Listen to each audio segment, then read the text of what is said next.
the one and only Mr. Adam Gordon over there. And in this episode, Adam, we are going to be talking about a couple of those A's, authentication and authorization. We left one off, didn't we? We did. It's usually AAA, right? Authentication, authorization, and auditing, sometimes referred to as accounting. We'll get into all that and talk about that. So rest assured, it's actually going to come up in this episode.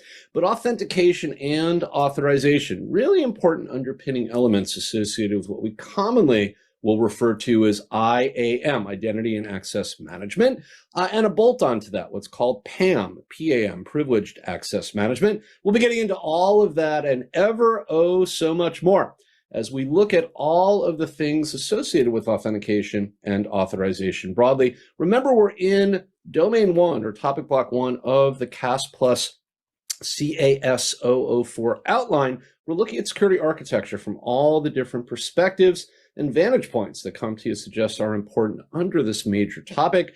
And what good conversation about architecture would be complete without a discussion around how we can figure out whether or not you're an authorized user, under what pretenses do you show up and claim some sort of right in our system? And if it is a legitimate claim, what rights, what permissions, combine those together, what privilege or privileges are we going to extend to you to operate in that system? For how long, under what conditions, to what end, and for what purpose? Well, authentication and authorization helps us to establish all that. Let's jump in and begin by talking, because I know Mike didn't necessarily pose a question to get us started, but there is a logical place we want to jump in. So let's jump in and do that. Let's begin by talking about what we need to know, some of the component parts that help us to understand authentication and authorization. What we need to know about credential management and passwords is really the frame we want to begin from. And I've mentioned privileged access management already, tying it to identity and access management, the broad context and broad frame that allows us to talk about authentication and authorization across the modern enterprise.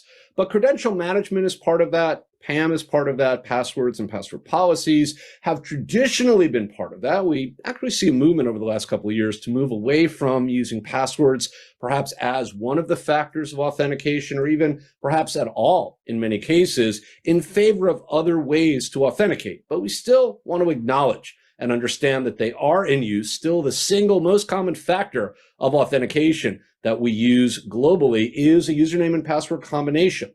So it's not going away anytime soon, even though we see a real big push trying to move us away from that. But the idea of credential management is the practices that we use as an organization to basically go around and through the life cycle process of figuring out how to credential, how to issue credentials to either an existing user that has to be updated or a brand new user that's being added into a system, and or remove credentials from somebody that is offboarding, removing them and their right to access from that system. Maybe they're leaving the organization. We want to lock out that account and then over time close it down and prevent access from it. Well, credential management would be involved with that. Maybe that person is moving up into a new role. We have to change the way those credentials are going to be used, add and remove permissions, rights, privileges, perhaps change the role and change the organization they're associated with if they move to a different business unit. Well, credential management would play a part in that as well as adding net new users, right? Creating new users, as we often need to do. Privileged access management, what we call PAM, is going to allow us to be able to look across the organization, not just at credentialing. Credentialing is part of what we think of with privileged access management, but look at the people, the process, and the technology. So all the contributing elements, and then follow through that life cycle, right? Control, monitor, secure, and audit, and look at both human and non-human privileged identity, as well as activity engaged in by those human and non-human elements, so that we can have an authoritative record. So it's the ability to control, track, and understand that use of privileged access. And of course, passwords and password policies to govern them are really going to let us enforce that credential management solution that we're thinking of if it's based around passwords.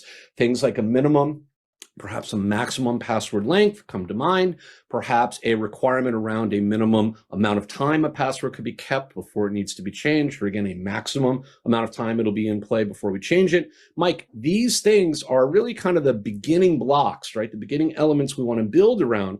There's a lot more to this conversation, as I'm sure you're going to guide us through it. but really beginning by identifying some of the key constituent parts or moving parts that we think of when we think of authentication and authorization is a great place to begin. All right, I like this beginning. Let's move into federation next. Talk about the federation trust methods that we have available. So, when we think about federation, probably the best place to begin is, and I'll put this up on the screen while we're talking, is to just identify what federation is overall. And I've done that on the first of the vocabulary elements right here at the top.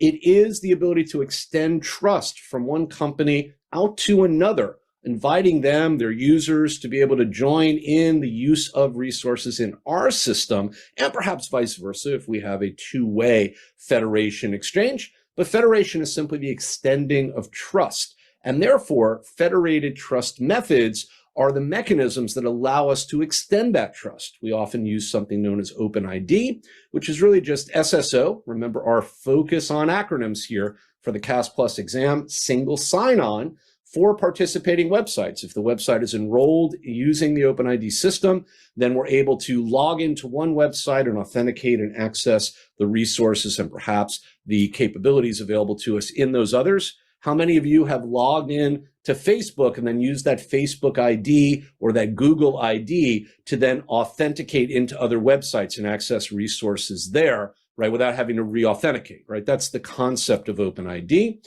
Shibboleth, which is fun to say, although often mispronounced, I find, is another example of federated trust methods that we see. The ability to be able to use that particular method is based on something known as SAML, S-A-M-L, Security Assertion Markup Language, a good acronym for you to be familiar with. We see Shibboleth primarily used in the university and public service organization arena, meaning it's used in higher education and public service systems. It may not be something you're familiar with in the private sector, but it's just another way for us to essentially engage in federation and federation trust. And then the old popular standby, the concept of transitive trusts.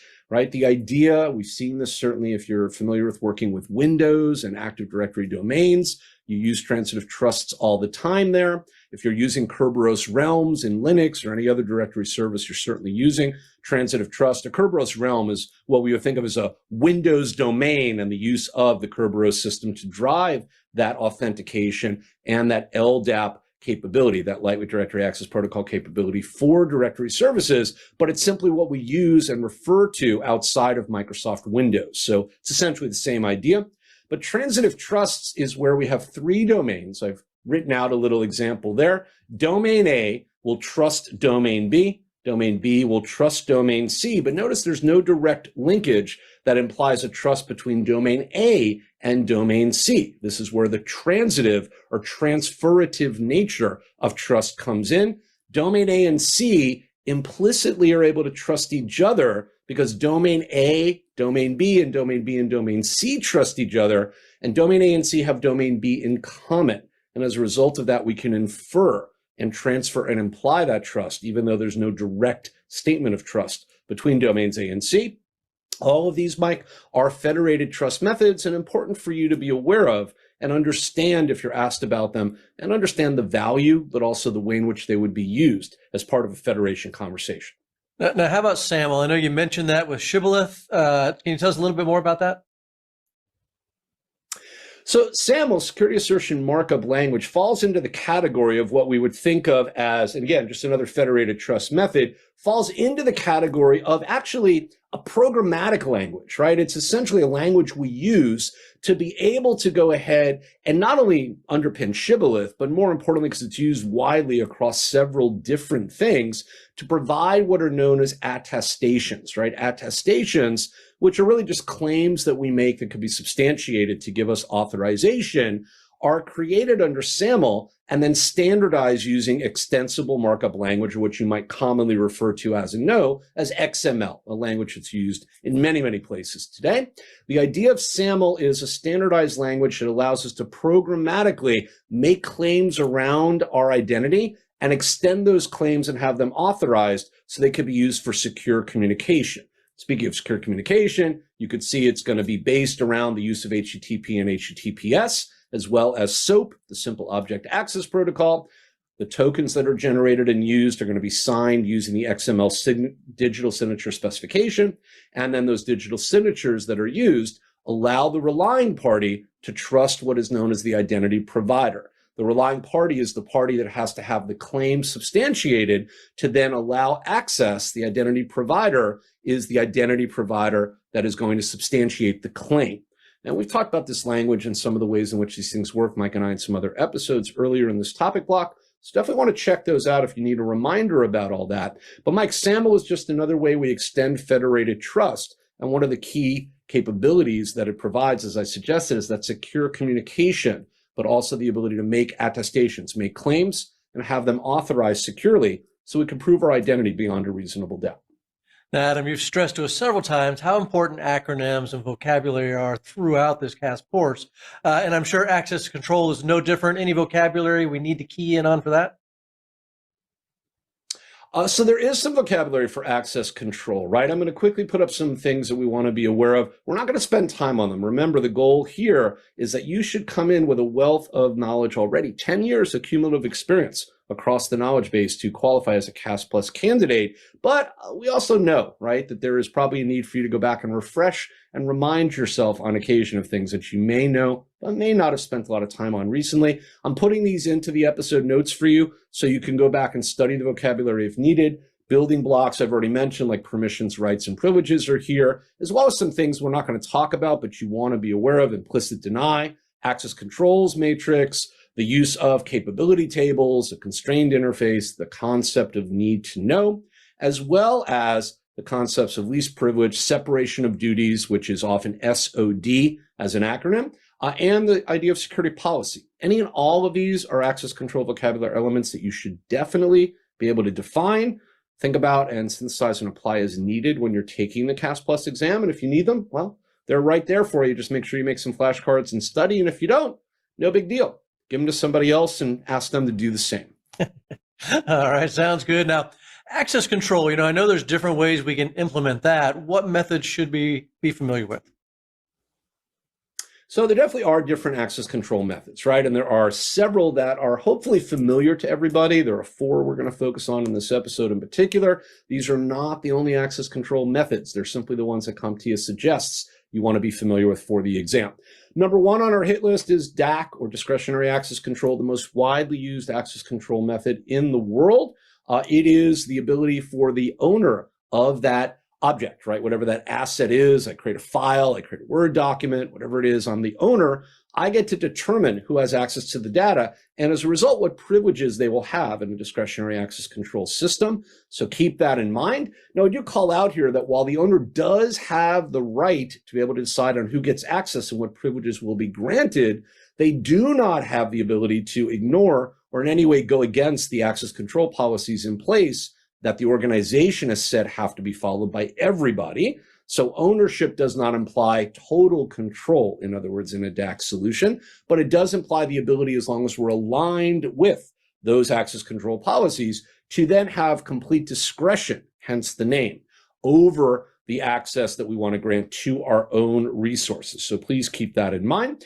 Unlike DAC, mandatory access control, MAC, is where subjects and objects, remember the language of identity and access management, as Mike and I have reminded you before, subjects are users, objects are the data or the asset that the user seeks to gain access to. So subjects and objects, users and data, are granted a clearance level. We refer to that as a label. I've actually discussed MAC with you in other episodes.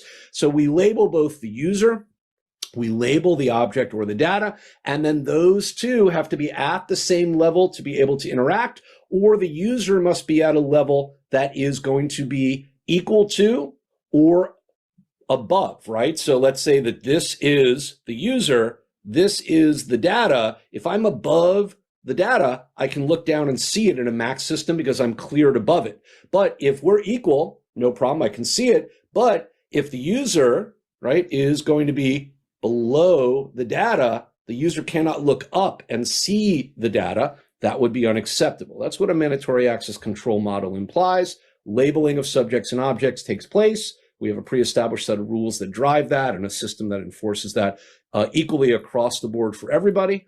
And the ability to be able to make changes to those rules is non-discretionary, meaning rules cannot be changed by a subject in the system. Only can be changed by the administrator of the system, right? So somebody who has the right to do so, but not a user inside the system. So Mike, the first two of four, we want to make sure we go over all four. Let me just switch them up, or actually five, excuse me. Said four, I meant five.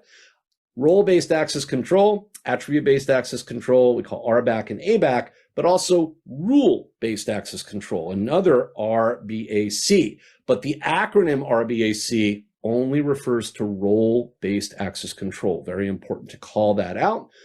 You've probably all been subjected to and probably been involved in and may even use role-based access control and rule-based access control. We see systems like this all the time. Role-based access control involves a set of organizational roles that are defined ahead of time. Subjects are then allocated to or essentially given that particular role as an assignment, and then they are governed accordingly, meaning the level of access that they are given is based on the role definition.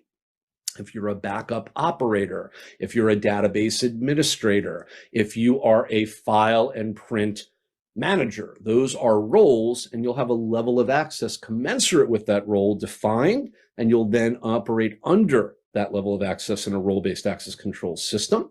So we gain implicit rights through the assignment of that role. Attribute-based access control, on the other hand, is the ability for us to make access control decisions based on a combination of the subject and the object attributes and context-sensitive or system-wide attributes that are also declared. Meaning, we may look at something like the geography, the location that you're logging on from, the IP address and subnet that you're using, perhaps the build of your operating system, and or perhaps other things. There's any number of them. The manager you have, right? The home address where you're supposed to be located. Those are all attributes. They're claims that we can make and substantiate or make but not have substantiated in a system based on predefining or understanding and telling us what those should be, and then granting or denying access control based on our ability to prove or disprove those claims, those attributes that we are putting forward. So attribute-based access control is based on that. It uses XACML, X-A-C-M-L, extensible as an XML, extensible access control markup language. And rule-based access control is the idea of having a set of rules that govern access. The closest approximation would be something like a firewall or an antivirus system that uses rules or definitions that are pre-built and loaded into the system to then look for and assess and grant or deny access or behavior, and grant or deny the right for a file to exist and be seen as being legitimate or quarantined and removed based on matching the pattern or essentially aligning with the rule. We just apply that logic to rule-based access control, and we achieve the same end result. So Mike, 5 access control methods that we should be aware of with regards to preparation, right, along the authentication and authorization discussion that we're having. All right, yeah, and we spent a little bit of time on the authorization. Let's flip over to that other A and talk a little bit about authentication and the authentication protocols we need to know. You know, absolutely, right? The other side of that divide, right? 2/3 of the AAA, authentication, authorization, and auditing or accounting. Let's take a look at authentication protocols. Again, a long list, join me on screen, long list of protocols we need to know. Are actually 10 overall that CompTIA is recommending we pay attention to. The key here for success, treat these as vocabulary concepts, synthesize and apply. I've written a 1 or 2 sentence definition of what each one is. Take note of the protocol and port matchings if they are listed. That is the secret to success between something like radius, diameter, and TACACS Plus. All of them are going to run on either UDP or TCP, and they use very specific ports to do so. You want to pay attention to that, as you can see right here. In addition, want to make sure that we are familiar with the fact that we have both LDAP and secure LDAP. I want to know the difference there. Secure LDAP using SSL TLS encryption, so that way we can prevent things like eavesdropping and man in the middle. Want to make sure you pick up on Kerberos. Understand that Kerberos is the idea of single sign-on for network authentication and authorization. It is implemented differently by vendor. Microsoft has their own version. There is a generic version that we refer to as Kerberos that's then modified by vendor as needed. But all of those implementations will use what's known as a KDC, a Key Distribution Center, that runs on port 88 using TCP or UDP. And then authentication services and ticket granting services are going to either be batched together all in one system or separated out as independent services hosted in different servers, depending on how you choose to implement. Remember, we're not vendor specific on this exam. It's not about Microsoft Active Directory and Kerberos. It's about Kerberos generically. Look for the episode notes. I do a deeper dive on Kerberos and break it all down for you in the detail there so you understand exactly how everything works. Understand what EAP is, the Extensible Authentication Protocol, which is a framework. Even though it's called the protocol, it is a framework that lets us extend and deploy different authentication protocols and technologies like smart cards, for instance, right? Very important to do that, as well as biometrics. And want to make sure you know what OAuth or Open Authorization is all about. OAuth and OAuth 2.0, the more updated version. Wrote some notes here about the fact that we use JavaScript object notation, what's known as JSON Web Tokens, JWTs, to format and ultimately make those claims that are being used and sent to be authenticated available. And those JWTs are going to be traditionally set up as base 64 encoded strings. You want to pick up on that? Mike and I have talked about base 64 encoding in some other episodes and why it's important for obfuscation and masking of data in particular. And finally, 802.1x, which is basically port-based NAC or network access control. You want to make sure you're familiar with that idea. Know that we leverage EAP, Extensible Authentication Protocol, to be able to set up and utilize different solutions as part of that, and that we are leveraging those around AAA servers. Radius and TACAX Plus from our earlier list are going to be the two AAA servers of question that we want to be familiar with. So Mike, lots of authentication protocols to know. Definitely want to dig into the details here and make sure you're up to speed on everything as you get ready for the exam. So how about identity proofing mechanisms? What exactly are those, and what do we need to know about them? So identity proofing mechanisms, probably the last thing we want to add to the bonfire here of authentication and authorization, are going to be the mechanisms we use to verify that users really are who they are claiming to be. And we use traditional solutions like MFA, multi-factor authentication, maybe two-step verification, whether it's out-of-band or in-band. Remember the difference there. Out-of-band, we send the mechanism that is the challenge we have to respond to and authenticate against through a different system, whereas in-band, we send it using the same system. Note that. We have HBAC-based one-time passwords, or what are known as HOTP. This is token-based authentication. I've given you the MyITF RFC standard, so you can look that up if you're interested. Wrote out some information here for you about things that you want to pay attention to. So definitely make sure you read up on that. Also want to call out the use of time-based one-time password. That's basically a newer version of HOTP. Again, IETF RFC standard. The higher the number, the newer the standard, so just be aware of that. And one of the key value adds there, we expire those tokens automatically, whereas HOTPs do not expire. So you want to make sure you're aware of that. And finally, hardware root of trust, what's known as ROT, sometimes called the trust anchor, and JavaScript object notation web tokens, the JWTs that we just talked about, are also going to be identity proofing mechanisms, all very important. And pick up on the fact that we use TPMs, Trusted Platform Modules, to establish the hardware root of trust and make it available so that it can be hosted in a system and used to actually prove our identity in an authoritative way. All right, Adam, a lot of information there as we talked about authentication and authorization and what you need to know as you prepare for the CompTIA Advanced Security Practitioner Plus exam. So we appreciate that. We hope everybody out there enjoyed watching this one. Stay tuned for more coming your way. Thank you for watching MyITproTV. We've talked the talk. It's time to walk the walk. Authentication and authorization scenarios coming next. You're watching MyITproTV.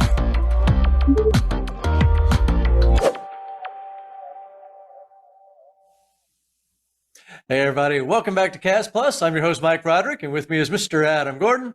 And Adam, we are going to, you keep asking me who likes a good story. Everybody likes a good story. So let's try to put some of that knowledge that we learned in the previous episode into play. Let's talk about some scenarios.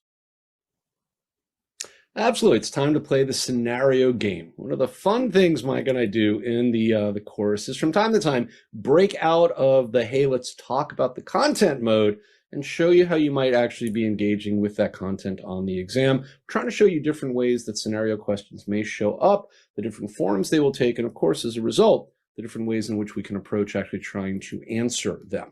Join me here on screen, if you will. We always start out by just summarizing and reminding you about what are the 5 key success techniques that you need to deploy in order to approach dealing with scenarios. We've been through them in the other episodes, but in case you haven't seen them, you can see them on the screen here.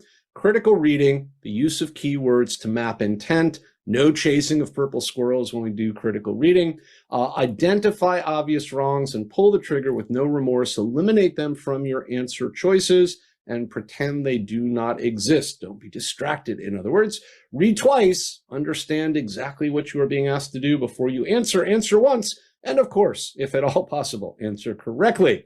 And then answer the question asked, not the one you wish, think, prefer, and or demand was asked. Your reality is constrained to what is on that screen in front of you as you're answering questions on the exam. Make sure you know what's going on, and then get in there and get the job done. So to that end, now that we have the rules of engagement established, and Mike has been in the isolation booth and has no clue what we're about to unleash on him, I've got 3 scenarios that we're going to go through in this episode. Mike has volunteered graciously, whether he knows it or not, to be our guinea pig and help us work through those scenarios, help you to better understand how to address them as you see them, not these, but ones like them on the exam. So let's invite Mike back on screen. I want to make sure he's with us for this. There he is.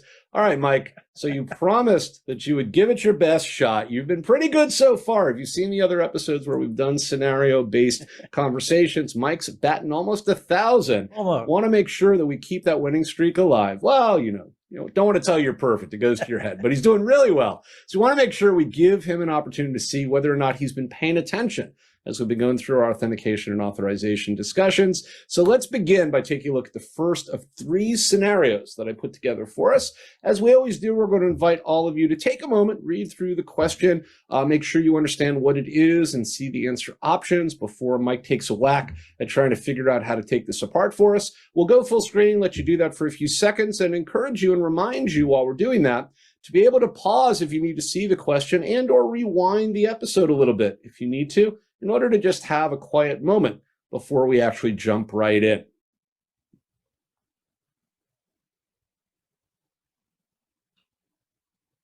All right, so giving you just a quick chance to take a look at the scenario Mike's been reading as well, as I know he needs to do to make sure he knows what's going on. Whether he's been reading the right scenario or not, we'll take a look at in just a moment. We'll see how we're doing. But Mike, we've got our first scenario. So remembering our success techniques and the things that we need to do to try to figure out how to get to the correct answer, where do you want to jump in? Where do we begin with this particular scenario? You know, with this one, I read it twice, as I always do. I looked at my answers, I read it again. So we got that one out of the way. And then as I've done in the past, I always like trying to find the obvious wrongs because, as you said, it eliminate 2 of the answers. I go from 25% to a 33%, that kind of thing. So we can reduce the chances of failure. And in this one, I'm also going to throw in a little bit of the keyword mapping intent, I think, as one of my options. So anyway, going back to it, I look at this thing, and the first thing when I see deprovisioning offending accounts. Now, I like that idea. Let's just get rid of them.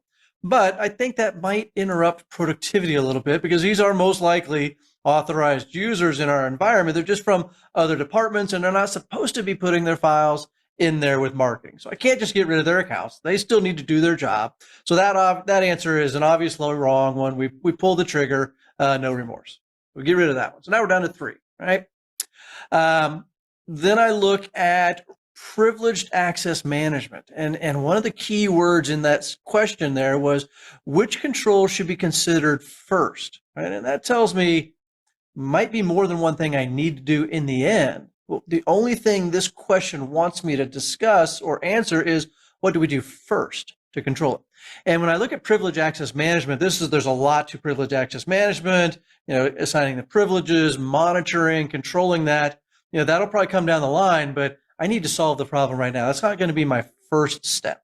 So I'm probably going to remove that one as well.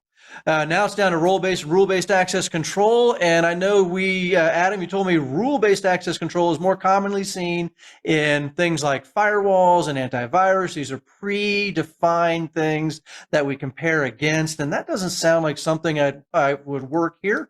So I like the idea of role-based access control and using, assigned roles, giving a role permission to put something in that marketing folder. And then only if you're in that role, do you get access to that. So I'm going to go with A.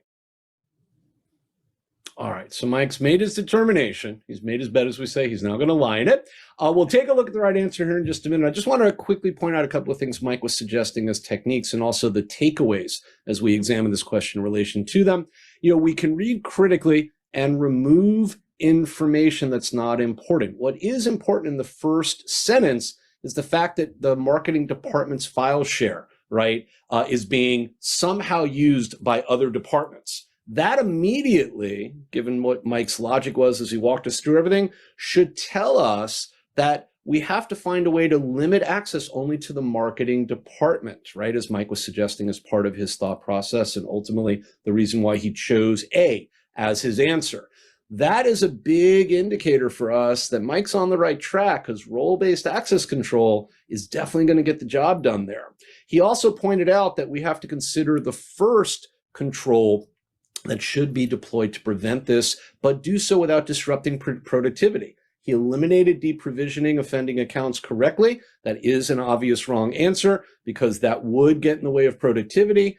He talked about privileged access management, which is the accumulation of several things and the aggregation of them all up under one system. But that, as he suggested, would probably come down the road as we put some of those building blocks in place. So it's, again, an obvious wrong given the structure of the question. I like his comparison and contrasted between role and rule-based. And I like the fact that, yes, correctly, he chose answer A. The trick, the giveaway here is right in the beginning of the question. Marketing department and other departments are battling for access, and only marketing should give access or get access to the file share. That means we need a role-based access control solution and just simply block those other departments because they're not going to be considered to be in the marketing role, and we solve the problem. End of conversation. All right, so Mike, good job so far. 1 of 3. Outstanding. Let's put Mike to the test again. No, give him any rest. We're just going to keep going. Let's put our second scenario up. Now, the first scenario was a pretty straightforward one. It's essentially just the story we're telling, and we get done with that question, we move along. The next 2 scenarios are going to be a little bit different. They're going to both be almost identical. And you see this a lot in the exams where you see a question or a scenario that's repurposed several times, changing just 1 or 2 minor facts to change the nature of the question. Be on the lookout for that as we get into the second of the 2 scenarios here. But this one, to start out with, take a look. Note, by the way, the statement in bold right at the end of the question, giving you a really important clue as to how you have to approach trying to answer this question.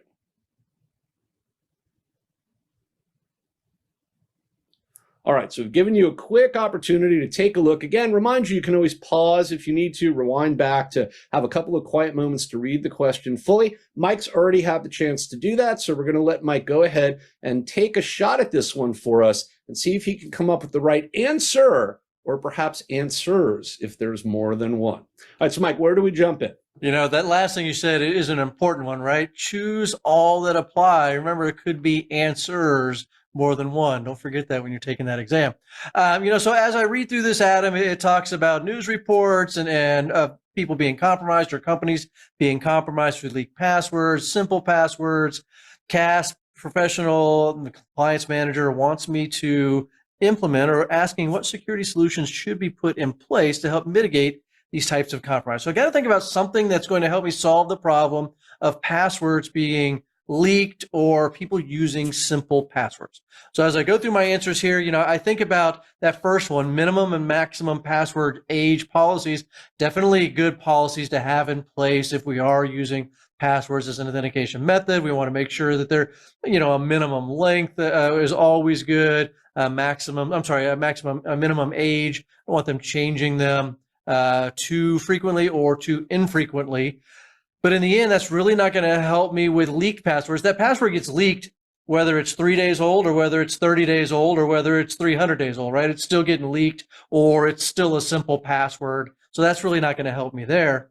The other one is, as I look through the list here, biometric only authentication. Anytime I see them say just we're going to put all our eggs in this one basket, we talk about layers of defense. We talk about implementing multiple protection methods so that we can have a good sense of security. So when you say biometric only, not a big fan of that one either. So I would rule those two out. Then I'm left with two, multi-factor authentication. Well, I like that because now we're taking that password and then some other or two types of authentication, whether one of them is password or not, but we're combining multiple methods for authentication. So if passwords was one of the methods and that password was compromised, the other method hopefully hasn't been compromised. So I still need the CAC. I still need the biometric, whatever it is that I'm using to make that multi-factor authentication, whether it's coming from my particular laptop or a location or whatever the case may be. So I like that answer. That one to me is a right answer. And then I look at password manager. And that one too, right? Password manager would help me implement password policies. It would help me monitor passwords that are being used. Some of them will help me find simple passwords. So I like that one as well. So in this one, because they give me more than one, I might be tempted to go with both of those, B and C. All right, so we like the way that Mike broke that down. Let me rewind back, point out a couple of the success techniques he was using, and make a little bit of a detour and change the trajectory on one of those success techniques he was using. He's on the right track, but let's come at that from a slightly different perspective. So first of all, choose all that apply. Mike zeroed in on this and said, it could be a single answer. And by the way, note, just because a question says choose all that apply, it doesn't automatically mean there'll be more than one answer. It means you have to figure out whether there is 1, 2, 3, 4 right answers. It could be all 4. It could be only 1. It could be anything in between, or 5, or however many options you have. So in this case, Mike settled on 2. We'll see if he's right in just a minute. But he eliminated obvious wrongs. I like how he did that, but I want to take issue with item D that he eliminated. Not because I don't think it's a obvious wrong answer. I do, and I agree with him. But I want to point out the way he eliminated it. He said, well, biometric only authentication, not going to go there because we're putting all our eggs in one basket, don't want to rely on only one mechanism. I like that thought process, but it's actually not the right thought process to eliminate this answer for this question. Read the question carefully. It says that there have been news reports about the fact that there are leaked passwords and or the use of ongoing simple passwords. You're being asked by the compliance manager to figure out what security solution should be put in place to mitigate these types of compromise. Minimize the likelihood of leaked passwords and simple passwords being used ongoing. It doesn't say stop using passwords and replace them altogether. If biometric only authentication was a right answer, it would be because we're replacing the use of passwords with a different authentication mechanism totally. The fact that we can eliminate it as an obvious wrong is because it does something the question does not ask us to do. So we get to the same place that Mike suggested we're in. It's an obvious wrong, but it's obviously wrong because it doesn't meet the requirements of the question. Just want to point that out so you pick up on that. All right, so Mike, you chose B and C. I like the fact that we potentially have 2. Let's take a look at whether or not you are correct. And of course, I know you are because I wrote the scenario and I know what the answer is. So you chose, or answers in this case, you chose correctly, linking the idea of MFA and password managers to the mitigation of those compromises specifically. Like that, great way to come up with that. 2 for 2 so far, right? We got 1 more left. All right, so Mike, third choice. Now remember, I suggested this next scenario is going to be a derivative of the first one, the one we're looking at right now, meaning it's going to look almost identical. The answer choices may or may not be the same, but we've changed 1 or more small elements that essentially modify the scenario. This is a likely approach on the exam and one you should be prepared for. Don't fall into the trap of letting your brain trick you into thinking it's the same question. Read carefully, read twice, so you pick up on the differences. All right, let's put it up. Let's give everybody a chance. Then we'll turn Mike loose and see where we wind up.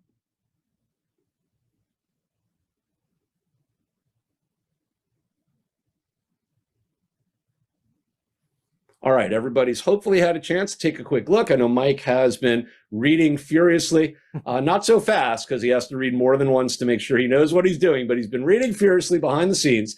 So Mike, slightly different scenario, but yet the same exact set of answers, which is, again, sometimes what we often will see in these kinds of questions as they're slightly modified. So where do we jump in? What do we do to take this apart? Well, we bang our head against the desk because these sometimes they drive me a little crazy. I'm teasing. They're not that bad.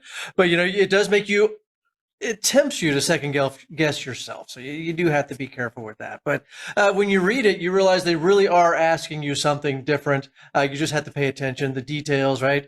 And in this one, the detail that's changed still reports about companies being compromised, but instead of leaked passwords or simple passwords, it now says brute force and rainbow table attacks.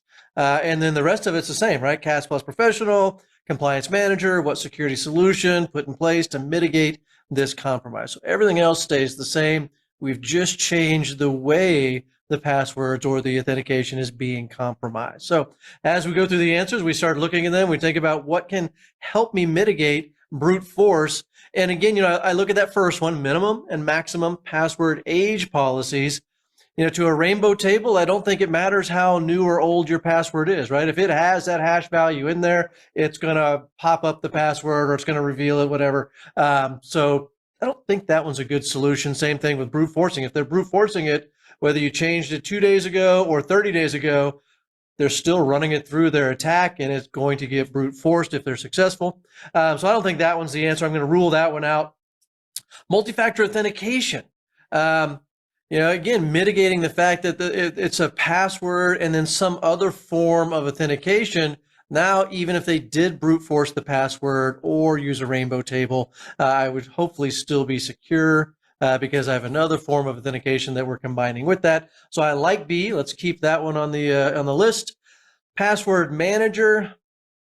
Again, with this one, probably the same thought process here. It is a solution that I probably implement at some point, maybe to help me with that, but it's not going to solve the problem against rainbow tables or brute force attacks. Biometric only. I'm going to go back to what Adam taught me on that last one, and this won't mitigate the password issue that we're dealing with. So in the end, I'm going to go with B, multi-factor authentication. All right, so I like somebody who pays attention to details and rolls those forward. Very important. Mike did not fall into that trap of maybe choosing item D as an obvious wrong, because again, he's absolutely right. It does not address the requirement of the question. We're not being asked to stop using passwords. We're being asked here to mitigate the issues associated with the use of passwords if they're brute forced or a rainbow table attack is used to compromise the password. Biometric only will not solve that problem. Yes, it does, because we replace the passwords totally. It solves it, but the problem is the question's not asking us to do away with passwords. It's simply saying if we're going to use passwords, we want to mitigate these issues, what should we put in place? Mike's also right. A is an obvious wrong because it does not in any way impact on the requirements. And while the use of a password manager is a good idea, as Mike walked us through in the last scenario breakdown, it has no bearing on brute forcing a rainbow table attacks. Again, he's right. A, C, and D are obvious wrongs here. The only thing that would be effective, as Mike rightly suggested or called out, is the use of more than one factor for authentication. So if the password was compromised, we would still have at least one other, perhaps more than one other factor that would prevent bad actors from gaining access unless they compromised all of those factors at once. So Mike, 3 for 3, outstanding job. Appreciate that. You're doing a great job for us and of course for all of you out there, hopefully learning about how to address scenarios as we walk through these methodologies. Mike's doing you a big favor. Hopefully you're paying attention and learning from those best practices and success techniques that he's relentlessly deploying in his pursuit of a perfect record. All right, so Mike, thank you so much. I appreciate it. We'll, I'm sure, have an opportunity to talk about some scenarios in other areas of the course, but for now, I think we're good on this one. We'll put authentication and authorization to bed, and we'll turn our attention to some of the other topics that are still remaining. Any last thoughts before we say goodbye, Mike? No, Adam, I think you covered it. I love these scenario-based lessons that we do. It really gives you a chance to try to apply what we're learning, and I owe all of my success to you. I just pay attention when you're over there teaching us. So I appreciate that. And I hope everybody out there enjoyed watching this one. We'll have more casts coming your way soon. Thank you for watching IT Pro TV. So encryption does more than just protecting data at rest. Stay tuned for cryptography and public key infrastructure. You're watching IT Pro TV.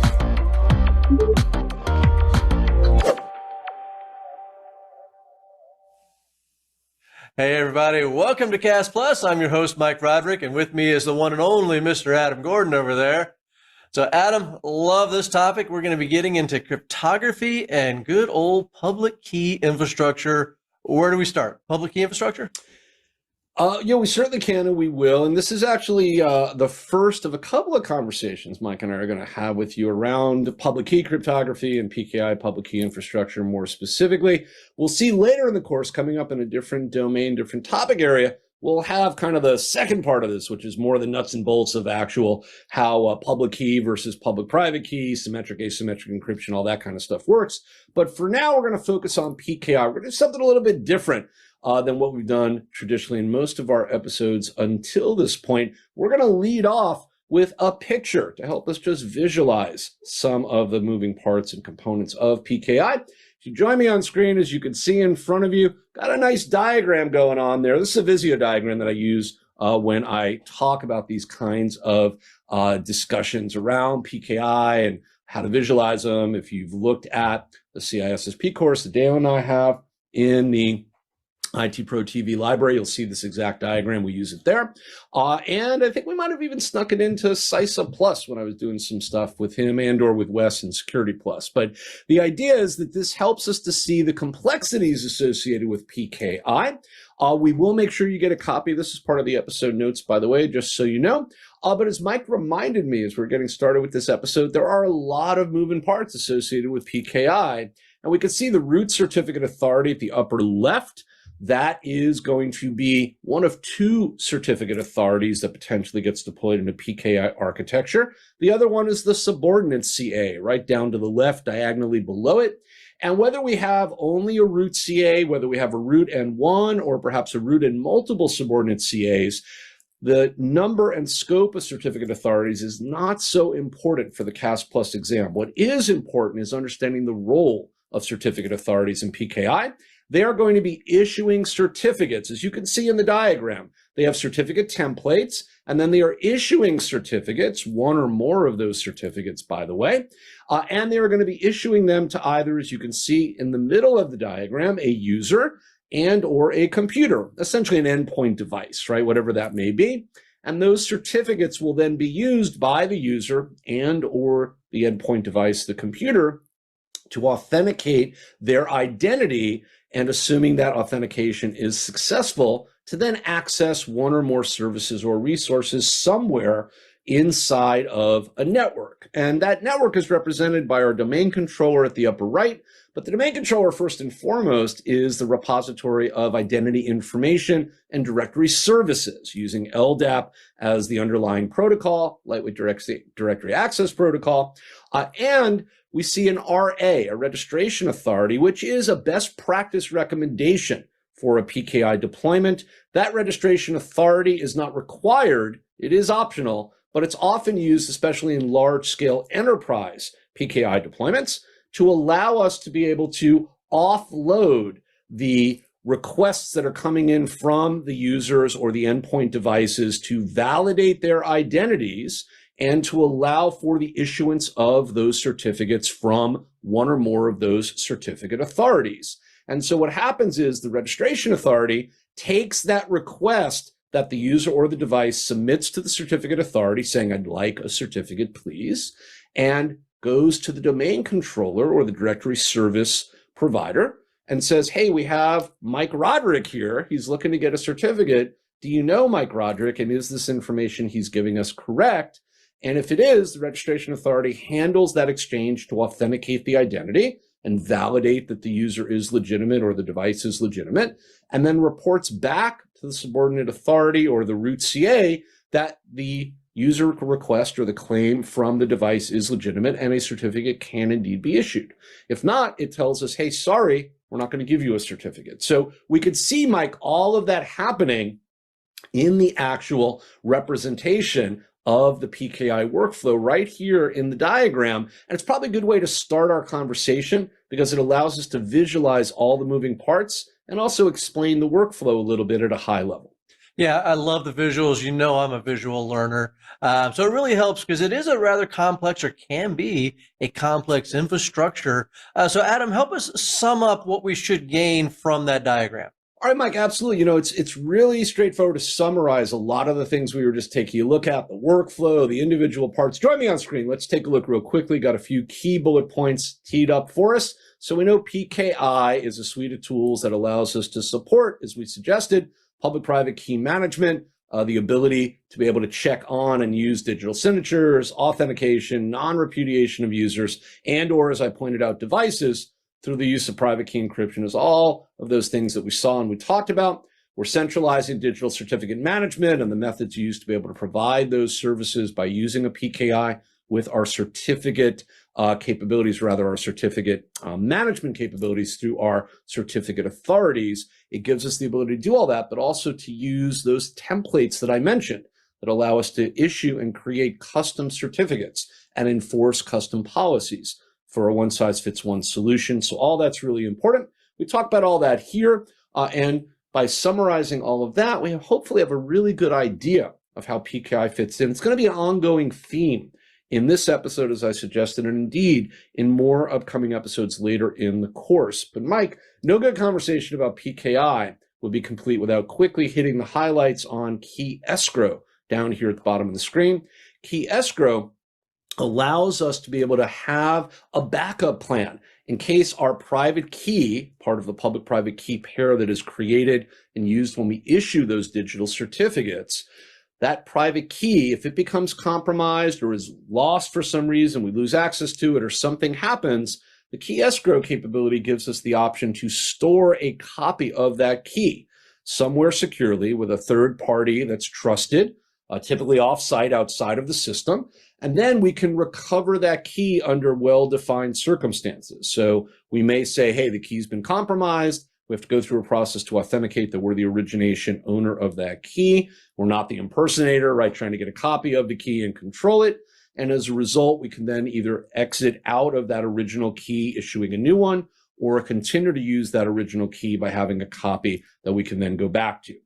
There are situations where under key escrow, some PKI solutions may actually be able to regenerate those keys as part of that process. But just to understand the logic of key escrow is being able to store a secure copy of the private key. Important to note the private key with a trusted third party.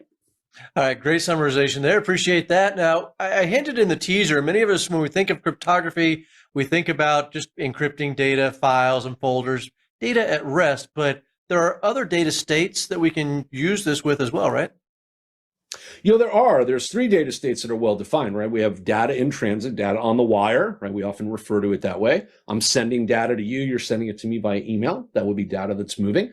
Data at rest, data in storage, but also data in use. What's on the screen right now, it's a good example of data in use on my laptop. It's in memory, and we're talking about it, but it also potentially could become compromised if a bad actor were to find a way to get into the system remotely.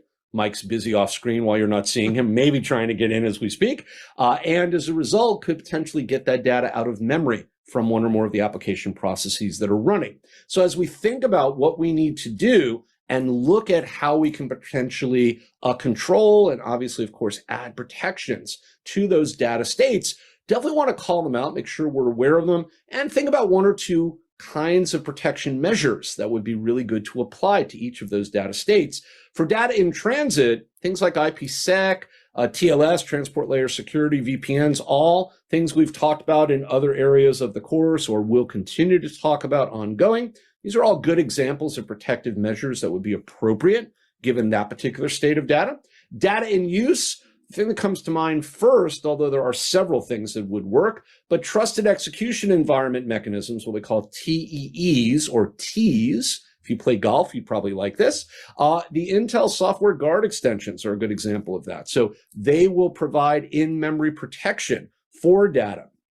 Address space layout randomization, ASLR, data execution, protection. There's a variety of different techniques that protect data in use. I think all of them will be good there. And data at rest, data in storage, things like the use of strong encryption algorithms, such as AES, the Advanced Encryption Standard, the use of vendor-specific technology like BitLocker in Windows to do whole volume, whole disk encryption, and database encryption, as well as file or folder level encryption would all be appropriate for data at rest. But Mike, we also want to note that code signing is a really good, important protective measure here as well. This provides proof of origin using the code signing certificates. We just talked about how PKI can be used to issue certificates from one or more of those certificate authorities. We're able to verify not just proof of origin, but also provide integrity around the code that is being released, whether it's an internal release from an internal development process or program inside an organization only for internal use, or it's external facing code that is being sold or delivered to customers. Think about Microsoft and the amount of software they put out. Think about Oracle. Think about any big software provider. They want to have integrity associated with their code. So that way, when you go to download Microsoft Office or install Oracle Financials, you know you're getting legitimate code from the vendor. And code signing is how we achieve that.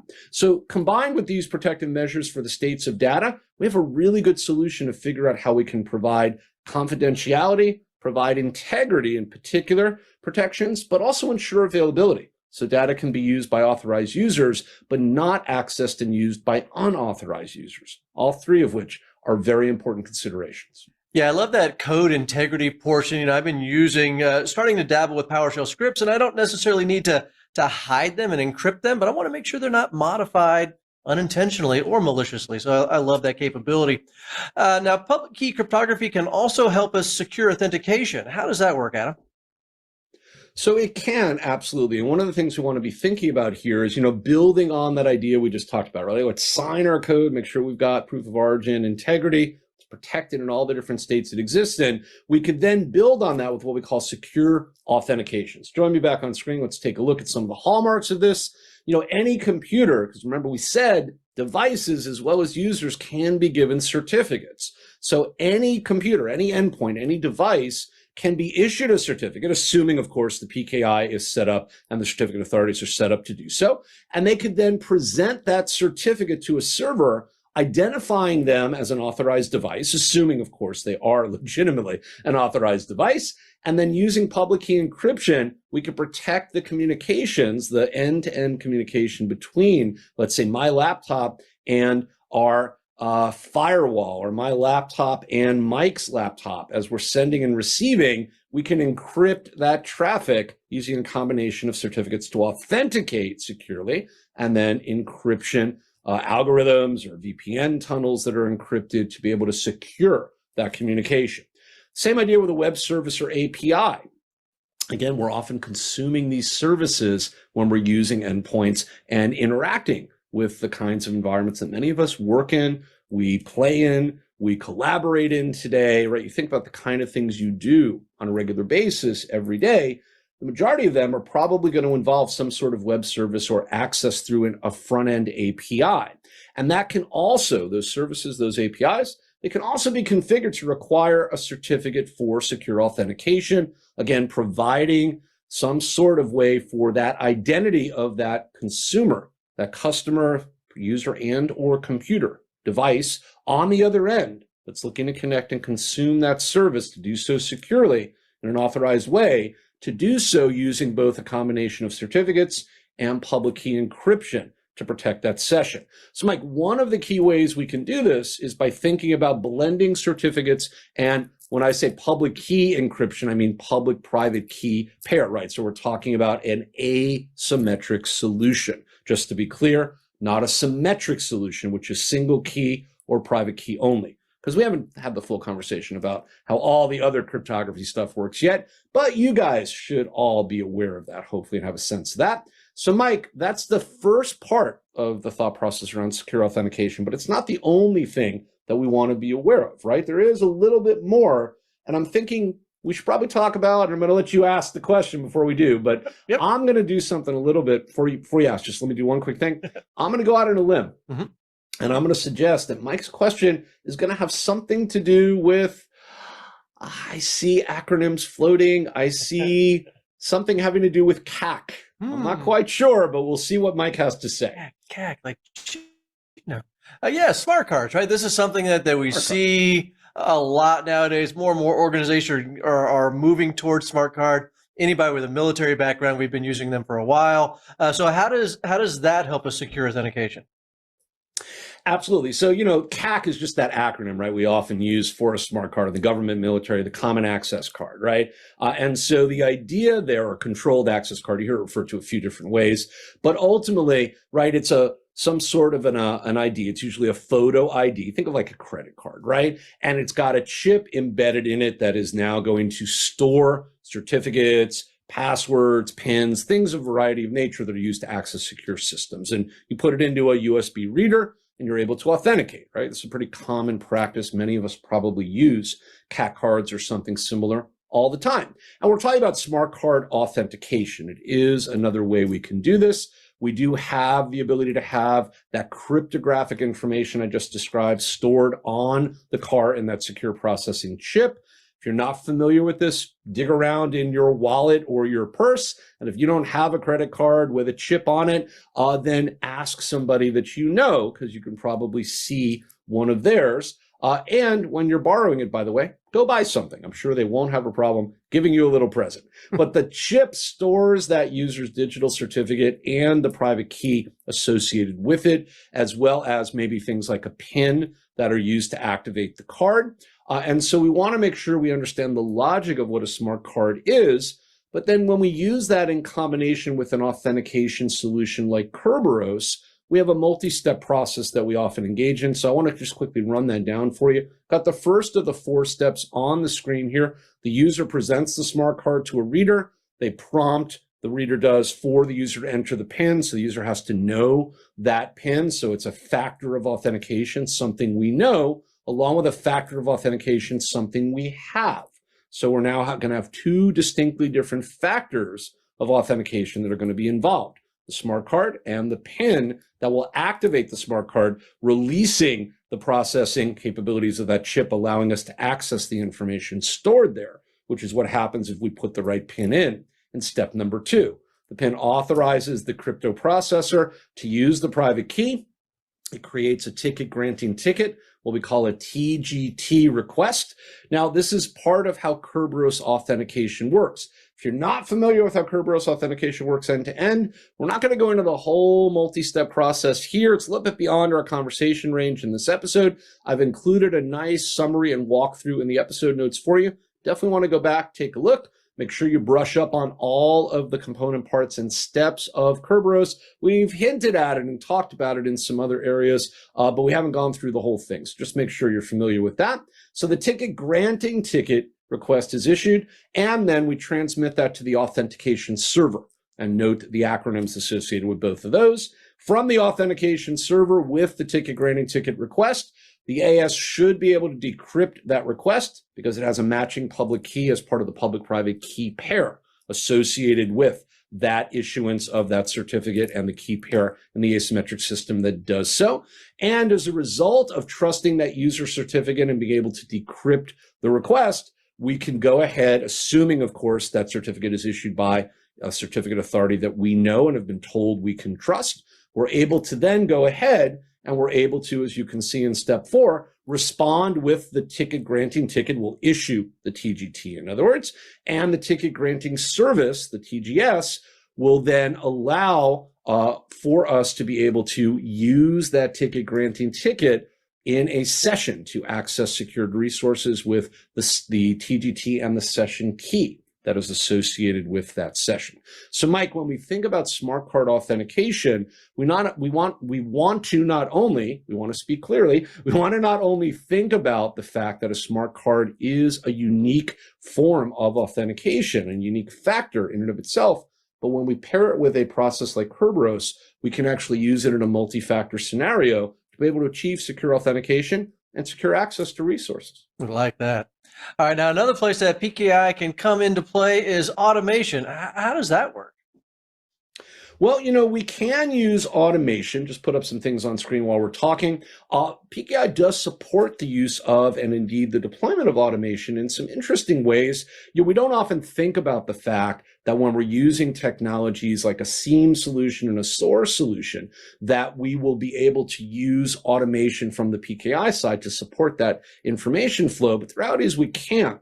Certificates, as we know, are used to identify the authorization status of a device or user. I'm tripping over my tongue in this episode.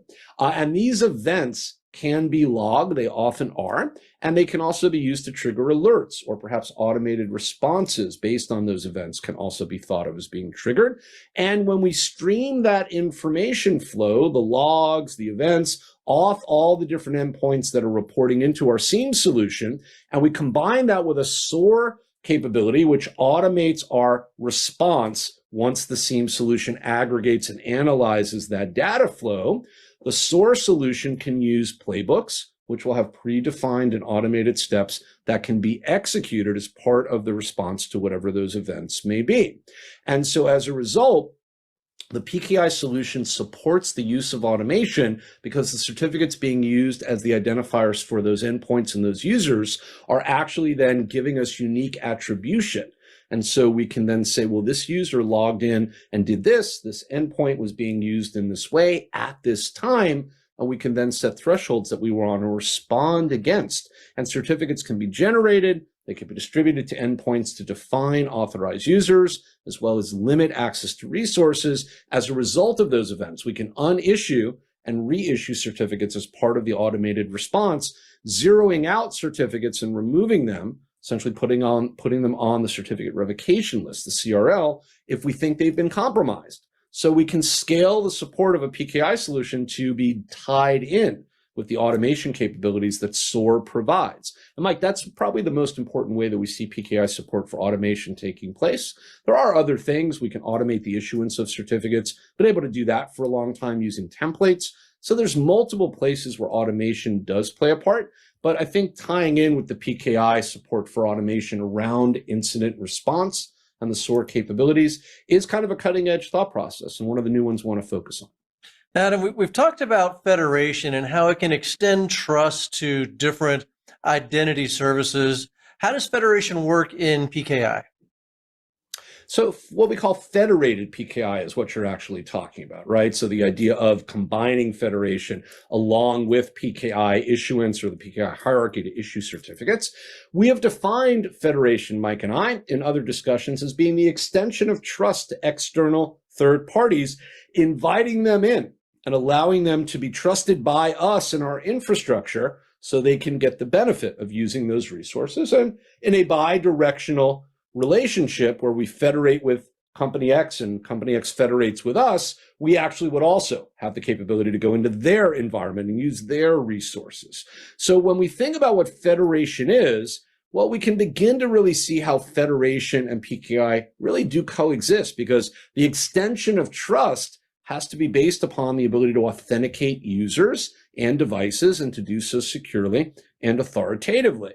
And we can do that by relying on the PKI hierarchies that are going to issue the certificates that are often at the heart of those authentication requests, and then be able to extend the trust for those PKI hierarchies as part of the extension of the federation trust overall. And so when we set up and use an independent group of PKI solutions, each supporting and each giving the capabilities to a trust domain with their own root CAs uniquely instantiated in those domains, and then have a common set of policies that shape that relationship between them, we're able to achieve what I was just describing. So a practical real-world example of this would be the little item I put at the bottom of the screen here. You create a bridge CA. A bridge CA is just merely a CA that will act as a go-between between two root CAs, one in each of those trust domains that we're talking about. So company X, company Y, each has their own root CAs issuing certificates internally inside that PKI hierarchy for that company namespace. The bridge CA will act as the go-between between those root CAs, and it will issue cross certificates defining the trust paths necessary for the two root CAs to be able to trust each other, and therefore to extend that trust down through the certificate issuing hierarchies of both domains or both namespaces, both companies. And because of that, we now have the ability to extend federation through a PKI solution to all entities on or in both organizations. So Mike, when we think about federated PKI, it's almost like setting up and extending and creating those old trust relationships we used to use to link domain namespaces together to allow us to have the transitive nature of those trusts extend to different domains, perhaps across different trees, and even cross forest trusts into different organizations. We've all had experiences with those. We're doing the same thing. We're just doing it with PKI. Fond flashbacks. I do remember those days. All right, Adam, great conversation there as we looked at cryptography and PKI, or public key infrastructure, and we looked at how it could not only protect our data in its various states, as well as secure authentication and even automation, and how we can extend that trust beyond our own public key infrastructure. So we appreciate that. We hope everybody out there enjoyed watching this one. We'll see you next time with more CompTIA Advanced Security Practitioner.